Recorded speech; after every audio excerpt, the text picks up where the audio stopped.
So I don't know.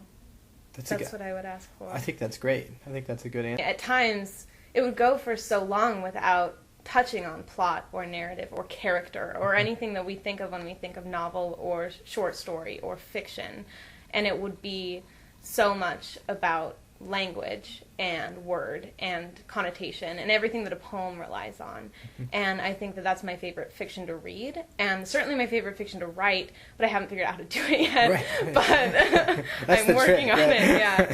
So I think that the balance of the narrative, just to even make it a story, is important, but the language shouldn't fall away. It's because you can't think of fiction as an opt-out to focus on the language, the same as a poem, just because it's traditionally shorter.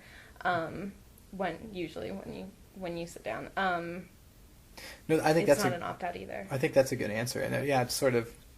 I think you answered that really well. That's my question was just sort of, do you sort of view that as like, the sort of that shifting between narrative or language concerns? Is that sort of, it's in flux, it's happening in the piece, or yeah? I think you answered that really well.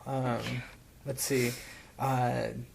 I think I've just got one more. This one's a little bit silly. Is that okay? Of course. But, okay. But I don't think it's an essay question. So let's see. Okay.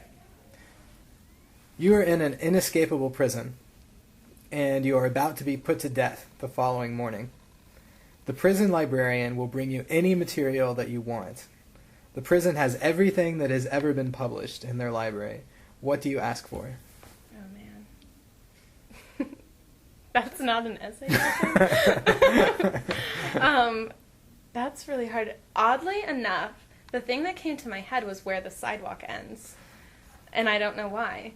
But I might have to go with like a little Shel Silverstein. Shel Silverstein, yeah. And so sort of a question branching off of that one. I guess it is an essay question. These are all essays. I'm sorry, Iris. It's okay. Another question. What if the prison also had a music library? Okay. What music would you ask for? Well, I always said that the music that I hope, if I am ascending or descending any staircase at the end, I just hope that I'm like listening to like bluegrass. I don't know why, but it just seems so eternal, and so I don't know.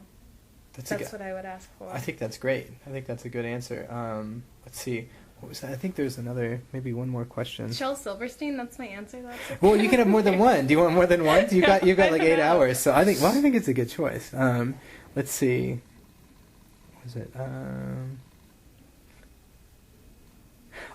So you were talking briefly about the tour that you went on with the co-op, and I'm curious, not necessarily just at that time period with the co-op, but have you collaborated with other artists, like with your writing in the past, or no? I think that I've tried, and I think that it hasn't really gone anywhere. There's been a lot of talk of collaboration, but it just doesn't usually go anywhere.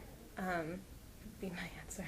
I think that I would work best not working in like poetry or fiction when it comes to collaboration, like working on something like captions for funny T-shirts, or like a children's book or a comic book, or something that isn't so much a part of my daily practice or my daily routine.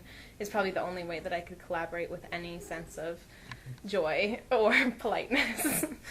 So good. Good. That's a good answer. I think about collaboration a lot, and I've tried in the past too, and it's sort of, I don't know, it's sort of ended disastrously at times, and so I was just curious about that as far as your thoughts on collaboration. I guess the last question for you that I have, let's see.